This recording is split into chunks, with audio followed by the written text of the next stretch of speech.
So most of the mentors I've been following have advised that we should read this book, Rich Dad and Poor Dad, and also a book written by Napoleon Hill's Think and Grow Rich. And to my best of knowledge, almost 80 to 90% of the rich and wealthy people I've known have read any of this book. So today I'll be giving a summary of what I learned from this book, Rich Dad and Poor Dad. So in summary, the first thing Robert Kiyosaki addressed in that book, the first thing was mindset and financial education. The mind is a vast well of thought, ideas, and possibilities. Anything you will ever achieve in life must first of all be conquered in the mind. That's why there is a book that is titled The Battlefield of Mind, of which I recommend each and every one of you to read this book. So any battle is first of all won in the mind. So in the aspect of financial freedom and wealth creation, many people have the idea that only few category of people in this life can be rich, while other people think that because of their background and where they came from, they think that they cannot attain financial freedom, they can't be wealthy. I have many people around me that say that, I can't, them, not actually me, because it's a mindset. They say, I cannot be richer than Dangote. So many people have this mindset, they have given themselves a limit that I can't go beyond this threshold. So you must first of all believe that financial freedom is realistic and also wealth creation is realistic, because whatsoever you determine in your mind, that is what you are going to get. If you fix your mind on the fact that you can achieve anything you want to achieve, definitely you are going to achieve it. But if you believe that you can't achieve that, so from the first start, that battle has already failed. So mindset is the first thing you need to learn or you need to have. So the second thing Robert Kiyosaki addressed in his book is assets and liability. What is asset and what is liability? According to his own terms, he said asset is anything that puts money in your pocket, while liability is anything that takes money away from your pocket. So what are those assets and what are those liability? So cars, houses, and many expensive gadgets that we use these days are actually liability to many people. And also some people's liability may not be actually some people's liability. Some people's liability can be some people's asset, because some people buy car and they use their car for commercial purposes, while some people buy car and use it for private purposes. Now, am I in a bit to say buying cars, building house, are they not good or are they bad? Actually, I'm not saying that. But as a young person who is having his 10 million, 5 million to start up a business, and the first thing that comes to your mind is to go for liability, that is a lack of financial knowledge and financial understanding. So the first thing that should come to your mind is to buy assets, for something that will put money into your pocket.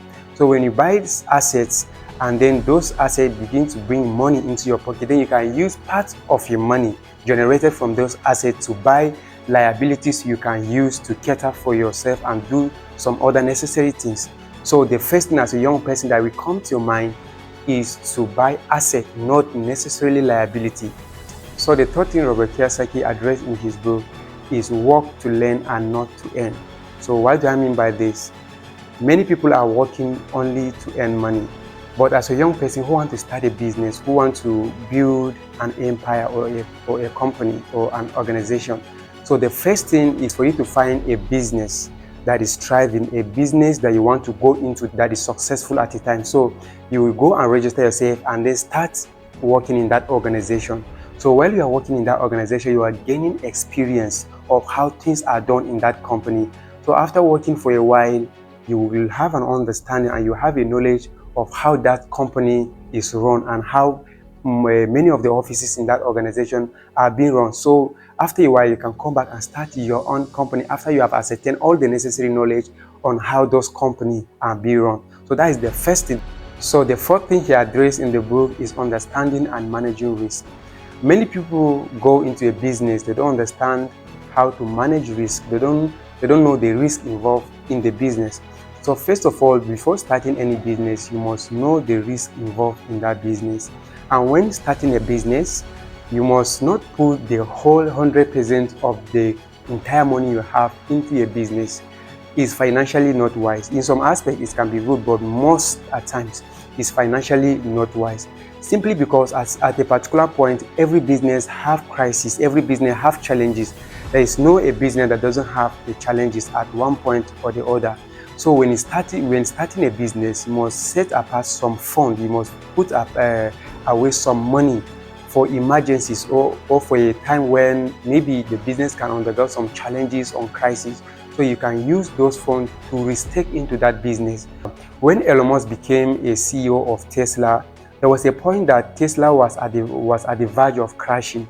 So there was no fund. The Tesla was going down until Elon Musk was loaned money. That was when he restocked into the Tesla.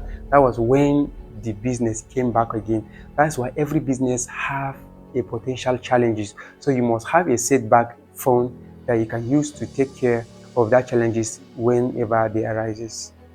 So the fifth thing I learned from that book is learn from failure. Many people think that failure is the opposite of success, but failure is not the opposite of success, but rather failure is a part of success.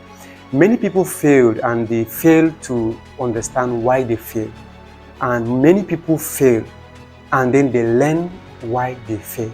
And next time they correct, and that's how they became successful. There is no single person that is successful today that has never failed in one point or the other. It's just a resilience that keeps people going and make them successful. So whenever you fail in anything, you have to go back, check why you failed and correct it, because failure is a feedback that you need to put more effort in a particular area. Whenever you fail, it's a feedback that you need to do more, you need to put more effort. That is the signal of failure. Failure is a feedback.